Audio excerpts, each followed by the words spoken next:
Right, చూస్తున్నాం మహిళలు పోలీసుల్ని ఎదురుగా ప్రశ్నిస్తూ ఉన్నారు. ఎక్కడ ఉంది 144 సెక్షన్ విధించారా పులివెందల్లో అని అడుగుతూ ఉన్నారు. మా ఓట్లు ఏవి అంటూ పోలీసులు ప్రశ్నిస్తున్నవైనా మనకు కనిపిస్తోంది. రైట్, ఏకంగా జడ్పీటీసీ అభ్యర్థి హేమంత్ కుమార్ని కూడా ఇంటి నుంచి బయటకు రానివ్వకుండా చేస్తున్న పోలీసుల పర్వాన్ని ప్రశ్నిస్తున్నారు ఓటర్లు. హేమంత్ రెడ్డి కూడా ఎస్పీని సంప్రదించడానికి 4 సార్లు ఫోన్ చేశారు, అయినా ఆయన వద్ద నుంచి సమాధానం లేదు. గన్మెన్ని మార్చేశారు, దానికి సంబంధించిన సమాధానం లేదు. ఈరోజు ఓటర్లే పోలీసులను ప్రశ్నిస్తున్నారు. చూస్తున్నాం మనం పోలీసులు ఏ రకంగా మొహం చాటేస్తూ వెళ్ళిపోయే ప్రయత్నం చేస్తున్నారు. అయినా ఓటర్లు ప్రశ్నిస్తున్నారు. తమ ఓటు ఎక్కడుంది అని వాళ్ళు అడుగుతున్న ప్రశ్నకి సమాధానం లేని పరిస్థితి మనకు కనిపిస్తోంది. ఉదయం నుంచి టీడీపీ మూకలు రిగ్గింగ్ చేస్తున్న పోలీసులకు కనిపించటం లేదా అంటూ ఓటర్లు ఆగ్రహం వ్యక్తం చేస్తున్నారు. మా కరెస్పాండెంట్ రవీందర్ ఉన్నారు, మాట్లాడదాం. రవీందర్, ఏం జరుగుతుంది అక్కడ? మొత్తానికి ఉదయం నుంచి కూడా ఫారాలు లాక్కోవడం దగ్గర నుంచి తమ ఓటుకు వినియోగించకుండా, గ్రామంలోంచి ఇళ్ల నుంచి బయటకు కదలకుండా టీడీపీ కార్యకర్తలు గూండాలతో కలిసి పోలీసులు పనిచేస్తున్నారు అనే ఒక వాదన వినిపిస్తోంది. ఏం జరుగుతుంది అక్కడ? గ్రౌండ్లో రిపోర్ట్ చెప్పండి. హరి, నిజానికి ఇప్పటివరకు మనం ప్రజాస్వామ్యం పట్టబగలే కోని అవుతుంది అంటూ చెప్పుకునే పరిస్థితి, కానీ అంతకంటే మించి ఇక్కడ జరుగుతుంది.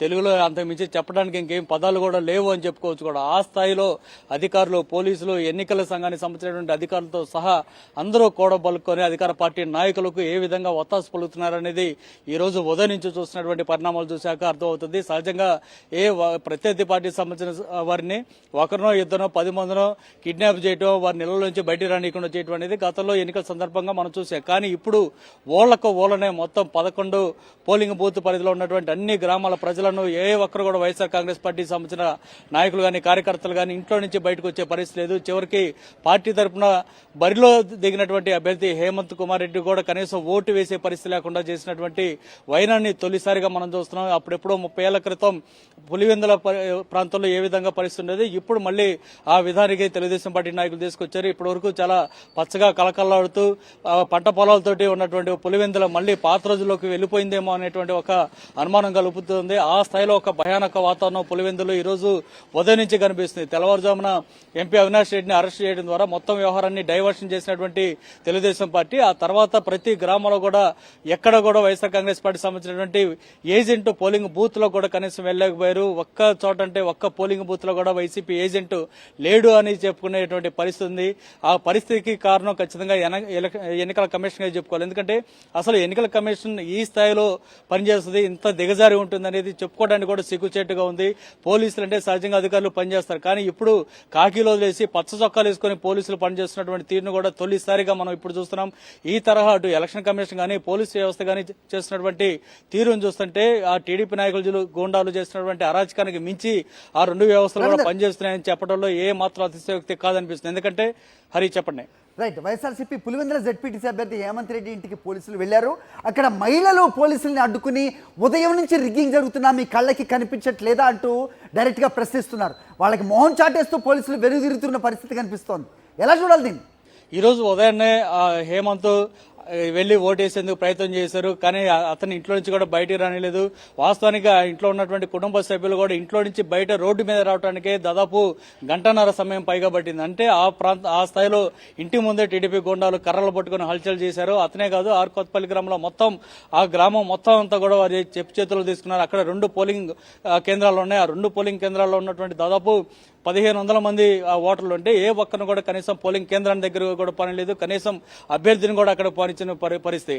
ఇంకో విషయం ఏంటంటే ఆయన ఇప్పటికే 4-5 సార్లు నేరుగా ఎస్పీకి కాల్ చేశాడు, నన్ను కూడా పోలింగ్ కేంద్రాన్ని దగ్గర పోనట్లేదు, కనీసం ఒక అభ్యర్థిగా ఉన్నటువంటి నేను నా ఓటును కూడా వేసుకునే హక్కు లేదా, స్వేచ్ఛ లేదంటూ కూడా ఆయన మాట్లాడినప్పుడు కూడా కనీసం పోలీసులను పంపిస్తా ఉన్నారే కానీ ఇంతవరకు కూడా ఆ పరిస్థితి కూడా లేదు. ఇంకొక విషయం ఏంటంటే నిన్నటి వరకు ఉన్నటువంటి గన్మెన్ ఈ రోజు తెల్లవారున అతను మార్చేసి ఇంకొక గన్మెన్ తీసుకొచ్చారు. ఆ వ్యక్తి పూర్తి స్థాయిలో అధికార పార్టీ నాయకులు చెప్పు చేతలు ఉన్నటువంటి పరిస్థితి ఉంది. ఇలాంటి వారిని నమ్ముకొని ఏ విధంగా ముందుకెళ్లాలో అర్థం కాని పరిస్థితుంది. అదే గ్రామానికి సంబంధించి ఇతర ప్రాంతాల్లో హైదరాబాద్, బెంగళూరులో ఉద్యోగాలు చేస్తున్నటువంటి సాఫ్ట్వేర్ యువకులు కానీ బంధువులు ఇతర అందరూ కూడా ఓటు హక్కు ఉన్న వాళ్ళు వచ్చి ఓటు వేసుకునేందుకు వస్తే వారిని కూడా కనీసం ఊళ్ళో కూడా పని ఉన్నటువంటి పరిస్థితి. ఈ నేపథ్యంలో వారంతా తెల్లవారుజాము నుంచి కూడా ఊరు బయటే ఉన్నటువంటి పరిస్థితి. సో మనం ఈ గతంలో ఎప్పుడు కూడా చూస్తుంటాం, ఆ స్థాయిలో అభ్యర్థిని కూడా ఓటు హక్కు వినియోగించుకోవడానికి వీలు లేకుండా చేసినటువంటి పరిస్థితి, అతను గన్మ్యాన్ లో మార్చేసినటువంటి పరిస్థితి, ఇవన్నీ చూస్తుంటే ఇంత దారుణమైన దుర్మార్గమైనటువంటి ఎన్నికలను మొట్టమొదటిసారిగా చూస్తున్నాం అనేటువంటి ఒక చర్చ ప్రాంతంలో వినిపిస్తోంది. రవీందర్, అయితే ఈ పరిస్థితి అంతా కూడా ఇంకొకటి ట్రాన్స్లేట్ చేస్తోంది.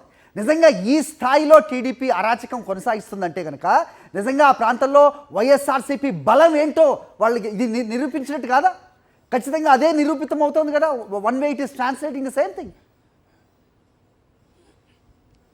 ఖచ్చితంగా, ఎందుకంటే ఇప్పుడు గడిచిన 30 సంవత్సరాలుగా ఈ ప్రాంతంలో పులివెందుల నియోజకవర్గంలో కానీ పులివెందుల మండలంలో కానీ ఏ ఒక్క తెలుగుదేశం పార్టీ అభ్యర్థి కూడా పోటీ చేసేటువంటి పరిస్థితి ఉండేది కాదు. ఎందుకంటే ఇక్కడ జరిగినటువంటి అభివృద్ధి కార్యక్రమాలు ఇవన్నీ చూసిన తర్వాత స్వచ్ఛందంగానే మొత్తం అందరూ కూడా వైఎస్ఆర్ కుటుంబం వైపే వారందరూ కూడా ఉన్నారు. స్వచ్ఛందంగా తాము స్వేచ్ఛగా వచ్చి ఓటు హక్కు వినియోగించుకోవడం ద్వారా వైఎస్ఆర్ కాంగ్రెస్ పార్టీ నిలబెట్టినటువంటి అభ్యర్థులను గెలిపించినటువంటి పరిస్థితి ఇప్పటి వరకు మనం చూస్తున్నాం. కానీ ఇప్పుడు ఆ పరిస్థితి తెలుగుదేశం పార్టీ వైపు నుంచి లేదు. గడిచిన ఈ 14 నెలలుగా ఏ ఒక్క కార్యక్రమాన్ని కూడా చేయలేదు. పైగా చేస్తున్నటువంటి అరాచకాలు చూసిన తర్వాత ఖచ్చితంగా వారికి ఒక్క ఓటు అంటే ఒక్కడు కూడా పడే పరిస్థితి లేదు. కాబట్టి ఈ విధంగా అరాచకానికి నమ్ముకున్నటువంటి పరిస్థితి కేవలం అరాచకంతో గెలవాలనేటువంటి కార్యక్రమం చేస్తుంది. బలం లేని చోట పోటీకి దిగడమే తెలుగుదేశం పార్టీ ఆ విధంగా వ్యవహరించడానికి కేవలం. ఇంకో విషయం రవీందర్, మనం చూస్తున్నాం, సో ఇతర ప్రాంతాల నుంచి ఏ నాయకులు రాలేదు, ఇతర ప్రాంతాల నుంచి టీడీపీ కార్యకర్తలు రాలేదు, అక్కడ ఓటు వేయలేదు అని వాళ్ళ వాదనకి ఒకవేళ వాదన చేస్తే కనుక విజువల్స్ మనం చూడొచ్చు. జమ్మలమడుగుకు సంబంధించిన టీడీపీ నేత నాగేశ్వర్ రెడ్డి ప్రస్తుతం అక్కడ ఏం చేస్తున్నారు అనే ప్రశ్నకి వాళ్ళు ఏదైనా సమాధానం చెప్పగలరా? సో ఉదయం నుంచి రిగ్గింగ్ యథేచ్ఛగా జరుగుతున్నా కానీ పోలీసులు అడ్డుకోవట్లేదు. ఎస్, చెప్పండి రవీందర్. ఖచ్చితంగా ఈ ప్రశ్నకి ఏ ఒక్కరు కూడా సమాధానం చెప్పే పరిస్థితి లేదు. అతను అక్కడే కాదు, తెలుగుదేశం పార్టీకి సంబంధించినటువంటి బీటెక్ రవి సొంత తమ్ముడు కూడా అక్కడే ఉన్నాడు. అంతా అక్కడ కర్రలో పట్టుకొని గోండాలను వెంట పెట్టుకుని హల్చల్ చేస్తున్నప్పుడు కూడా ఏ ఒక్క పోలీస్ అధికారి కూడా మీరు ఎవరు ఎందుకు వచ్చారనేటువంటి ప్రశ్నే లేదు. ఇంకా చెప్పాలంటే పోలీస్ అధికారులు ఈ టీడీపీ సంబంధించినటువంటి గోండాలకు సెక్యూరిటీ కల్పిస్తున్నారు, బందోబస్తు కల్పించి మరి గ్రామాల్లోకి తోడుకొని వెళ్తున్నారు. వీరంతా వైఎస్ఆర్ కాంగ్రెస్ పార్టీ క్యాండిడేట్ కానీ లేదంటే ఓటర్లు ఎవరైతే ఉన్నారో వారు ఎవరు కూడా బయటికి రానికుండా చేసే ప్రయత్నం. చివరికి మహిళలు కొంత ధైర్యం చేసి బయటకు వచ్చి పోలీసులను నిలదీస్తే పోలీసులు సమాధానం చెప్పుకోలేక వెనుదిరిగి ముఖం చాటేస్తున్నటువంటి పరిస్థితి కూడా కనిపిస్తుంటే పోలీసులు నిజంగా సిగ్గుతో తలదించుకోవాల్సినటువంటి పరిస్థితి ఇప్పుడు కనిపిస్తుందని చెప్పుకోవచ్చు. సహజంగా ఉద్రిక్తత చెలరేగితే రెండు వర్గాలని తరిమేయటం లాంటివి మనం గతంలో చూసాం. కానీ ఇప్పుడు కనీసం అక్కడ సమాధానం చెప్పుకోలేని పరిస్థితి, అక్కడ పైకి మాత్రం ఎక్కడ ఉద్రిక్త వాతావరణం కనపడకుండా చేసే ప్లాన్ కూడా చేస్తున్నారు పోలింగ్ కేంద్రాల దగ్గర. ఎందుకంటే ఇప్పటికే కొన్ని చోట్ల వెబ్కాస్ట్ పెట్టారు కాబట్టి ఆ వెబ్కాస్ట్ దగ్గర కమలాపురం నియోజకవర్గానికి సంబంధించినటువంటి క్యాండిడేట్స్ అట్లాగే జమ్మలమడుగు ప్రాంతం నుంచి తెప్పించినటువంటి దాదాపు వందలాది మందిని అప్పటికే గ్రామాల్లో తరలించి వారిని రీసైక్లింగ్ చేయటం. ఇప్పుడు ఒక్కొక్క పోలింగ్ కేంద్రానికి కనీసం 80 నుంచి 100 మందిని ఏర్పాటు చేశారు. ఒక్కొక్కరు వెళ్లి ఓటు వేయటం, మళ్ళీ వచ్చి క్యూలో నిలబడి మళ్ళీ వెళ్ళటం. అంటే చూసే సీసీ కెమెరా ఫుటేజ్లు కానీ వెబ్ కాస్టింగ్ లో కానీ సామరస్యంగా ఎలక్షన్ జరిగిపోయింది అనేది చెప్పిన దానికోసం అది చేశారు. ప్రతిసారి కూడా ఒక్కొక్కరు షర్టు మార్చడం, తలకు కండువా కట్టుకోవడం, అట్లాగే భుజం మీద కండువాలు వేసుకోవడం, అట్లా ఒక మార్పు కనిపిస్తూ ఆ విధంగా వ్యవహారం చేస్తూ కూడా ఓట్లు వేస్తున్నటువంటి పరిస్థితి కనిపిస్తుంది. ఈ రోజు ఉదయం 7ంటికి అధికారికంగా పోలింగ్ ప్రారంభం అవ్వాల్సి ఉండగా అంతకు ముందే దాదాపు గంట ముందు నుంచే పోలింగ్ ప్రారంభమైందని మనం చెప్పుకోవచ్చు. ఆ విధంగా టీడీపీ నాయకులు మొత్తం వైఎస్ఆర్ కాంగ్రెస్ పార్టీ కానీ ఇతర ప్రజల దగ్గర నుంచి పూర్తి స్థాయిలో ఓటర్ స్లిప్లను తీసేసుకుని వీరే అక్కడ రీసైక్లింగ్ చేసినటువంటి కనిపిస్తుంది. ఇప్పటి వరకు ఒక్క వైఎస్ఆర్ కాంగ్రెస్ పార్టీ ఏజెంట్ కాదు కదా, కనీసం అభ్యర్థి కూడా ఓటు వేయడానికి వీల్లేని పరిస్థితిని ఇటు పోలీసులు క్రియేట్ చేశారు. ఎన్నికల కమిషన్ అయితే నిద్రావస్థలో ఉందని చెప్పడం కన్నా అంతకు మించి ఇంకేదైనా పదాలుంటే వాడుకోవాలేమో. ఎందుకంటే కనీసంగా కూడా స్పందించినట్టు అత్యంత దారుణమైన పరిస్థితి మాత్రం తొలిసారిగా ఎన్నికల సంఘం ఈ విధంగా వివరిస్తుంది. మొత్తం వ్యవస్థ పరువు పోయిందని చెప్పుకోవడంలో కూడా ఎలాంటి సందేహం లేదు. ఇప్పుడు కూడా ఒక భయానక వాతావరణం కనిపిస్తుంది. నిజానికి ఇంకొక గంటలోనే పులివెందులో పూర్తి స్థాయిలో ఎన్నికలు కూడా పోలింగ్ కూడా పూర్తయ్యే అవకాశం కనిపిస్తుంది. ఎందుకంటే ఆ స్థాయిలో రిగ్గింగ్లు జరుగుతూ ఉన్నాయి. టైం ప్రకారం ప్లాన్ ప్రకారం వాళ్ళంతా కూడా చేస్తున్నారు. ఇంకొక గంటన్నరలోనే పూర్తిగా పోలింగ్ కూడా పూర్తి చేసే విధంగా వ్యవహారం చేస్తున్నారంటే ఏ స్థాయిలో టీడీపీ ప్లాన్ చేసింది, అధికార యంత్రాంగాన్ని తమ చెప్పు చేతుల్లో తీసుకొని అంటే అటు పోలీస్ వ్యవస్థ కానీ అట్లాగే ఇటు ఎన్నికల సంఘాన్ని కూడా తమ చేతిలో తీసుకొని ఏ విధంగా వ్యవహరిస్తుంది అనేది చాలా స్పష్టంగా అర్థం చేసుకోవచ్చు. గ్రామాలనే పూర్తి స్థాయిలో ఒక నిర్బంధాన్ని చేసి ఆ కర్రలు పట్టుకొని ఇనప రాడ్లు పట్టుకొని టీడీపీ గొండాలు హల్చల్ చేస్తూ ఏ ఒక్కరు కూడా బయటకు రానిటువంటి పరిస్థితిని క్రియేట్ చేశారంటేనే ఏ స్థాయిలో అరాచకం చేస్తున్నారు, ఇందుకోసం ఎంతకాలంగా ప్లాన్ చేస్తున్నారు అనేది కూడా మనం అర్థం చేసుకోవచ్చు. హరి రైట్ రవీందర్,